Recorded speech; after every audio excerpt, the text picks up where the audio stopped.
Okay, I'm now live. Hello, I'm in my office as you could tell.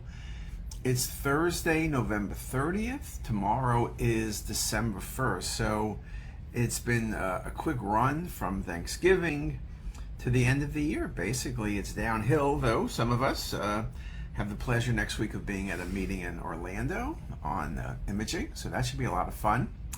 And I just got back from RSNA last night. I was at RSNA, for many years, or most of the years. I would go to RSNA on Saturday, and Saturday hang up posters, and then stay there through Thursday, typically. Sometimes Friday, so it was a long week. This year I went, my grandchildren visited, so I was in Baltimore through Sunday, worked Monday, and Monday night flew out to Chicago, and flew back yesterday. So I was at RSNA literally for about a day and a half. So I did see a lot of people. I saw people who I hadn't seen in a while. That was a lot of fun, saying hi to people. And as typical RSNA style, you run into people in the hallway, right? So as you're crossing the bridge is the number one place to see people. So that was pretty cool. And then of course, I,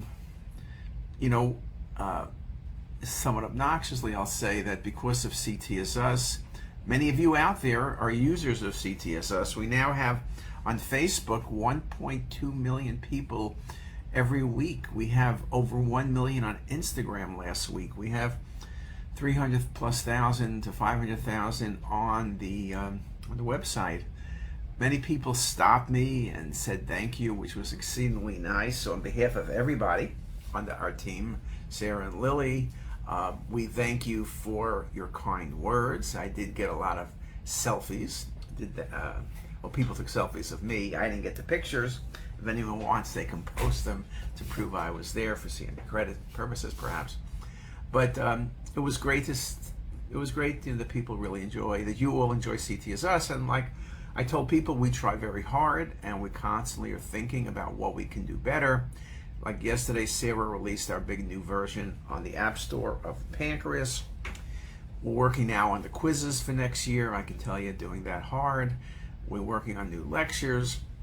We're working on all sorts of things and new ways of providing information to our users, you guys, in a format that you find is helpful. And we have well over 200 countries of people who go on CTSUS. So it's interesting that medicine translates perfectly. Now, my English may not translate as well on Google Translator as some people would like, perhaps. And I only speak one language. That's it. That's all I got. But on the other hand, medicine translates well. Images translate. Lectures, differential diagnosis, quotes, all of that transfer very nicely. And so, we can't say more about that. So let me tell you a little bit about RSNA. I don't know the numbers. The numbers are never really correct. It's probably, I would say, 60% of where it was at the peak. And I could judge that by crossing the bridge and looking around. The exhibits are smaller for the companies, probably half to 2/3 of the size before. I was over at Siemens. I was over at GE. Saw a bunch of friends, Tony Cook, for example, who helped us run meetings for 25 years, and Tony's alive and well in Atlanta, still working for Siemens. But, fortunately not running meetings now just because the finances seem to be very difficult. But it was good seeing people like Tony, seeing old friends, both in the company side, but also in academics. Many people I know, have retired, or some people have even gone into different businesses. People have gone into more of administrative areas, even administrative outside of radiology, hospital, but even outside of hospital, different companies. And so many people, many places. But I saw a lot of people, and that part is really nice. I was part of the bowl. There was a quiz thing yesterday. There were 12, there was in the Erie Crown Theater, which was more than half full. It was pretty impressive how many people were there. It was Jeopardy. There were 3 teams. I was the captain of one of the teams. It was a modified Jeopardy because it wasn't like a toss-up question. You went in order. And so it was a lot of fun. I was with Michael Sulin, who was a resident here like a lifetime ago. He was on my team. I did not pick the people on my team. I had one person from Stanford, one person from the USC.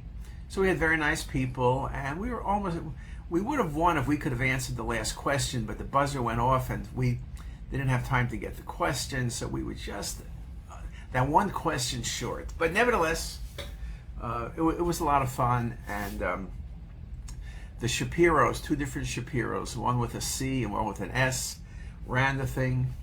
They had they were the moderators. The jury, like if they weren't sure you gave the right answer or not, were 3 residents. So we got their names, and those residents were a little intimidated that someone may give them a hard time when they take oral boards, but I think everyone explained to them that oral boards don't happen for many years. They'll be long gone, finished before the oral boards come, and plus none of us remember anybody anyway, let's be honest. And it was a game, but I think it was very nice, and I think the audience enjoyed it, I hope. I know we all enjoyed it. It was a lot of fun, so I did that,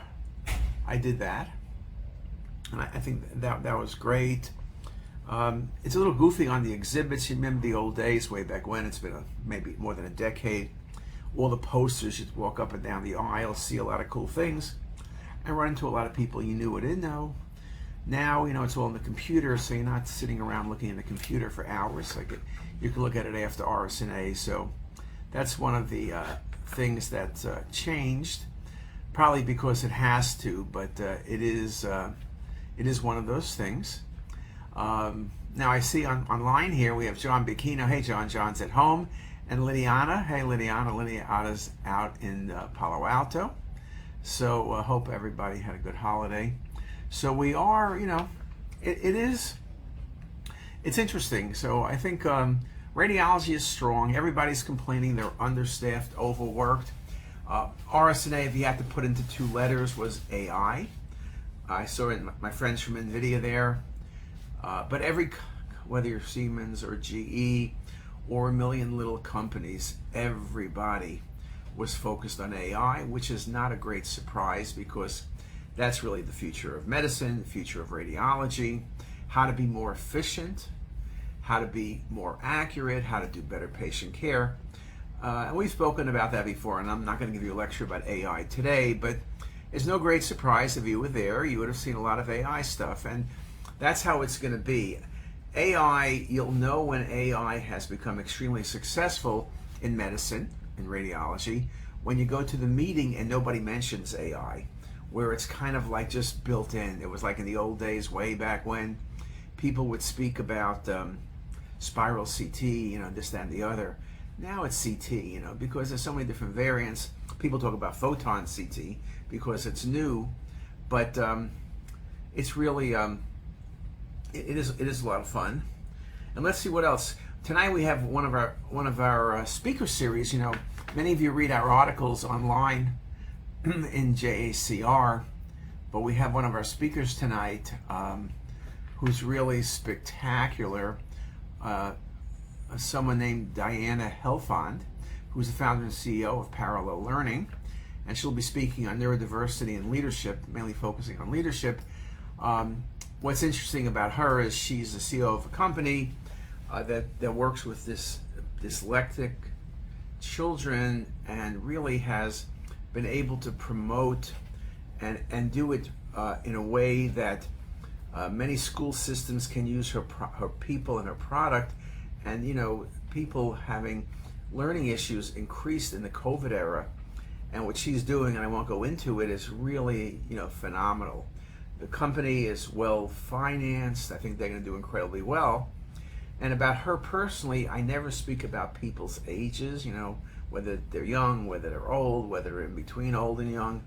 But I can speak about her age, and the only reason I could do that is because yesterday she was selected in Forbes magazine as one of the people, the upcomers, 30 under 30, which means she's under 30. I remember my daughter won that years ago. Diana won it in education, so congratulations to her. if you want to know who she is, there's a picture. They have very nice pictures of her and all the winners, of course. But there's a picture of 4 people together, 2 males, 2 females, and the other female in the picture is Kenner Jenner, right? So you can look at that picture as well. But I think you can see just the type of opportunity that she's creating for many people, and it's Forbes rightly does recognize her. So if you got time tonight, 5 o'clock to 6, she'll be speaking, and there'll be Q&A at the end. So Lydiana, I'm sure I'm going to see you there, and John, hopefully I'll see you there as well. But with that, I guess if no one has any questions, I'll wish everybody a belated Thanksgiving, although I did wish you guys a happy Thanksgiving last week. Hope everybody coming back from RSNA has their flights working well. The weather is good. It was so windy that the flight from Chicago to Baltimore, which normally is 2 hours, was 1 hour 10. That's what you call having the pedal to the metal. So, I mean, I was in my house on a 5 o'clock, 4:55 flight, which is 5 o'clock Chicago time, 6 o'clock Baltimore time. I was in my house like 8:30. You got to think about that for a second. That makes Chicago like a commuting zone. But anyway, hope everyone who went to RSNA had a good time. I hope everybody, is well. And with that, I'll catch you guys later. Have a great day, everybody.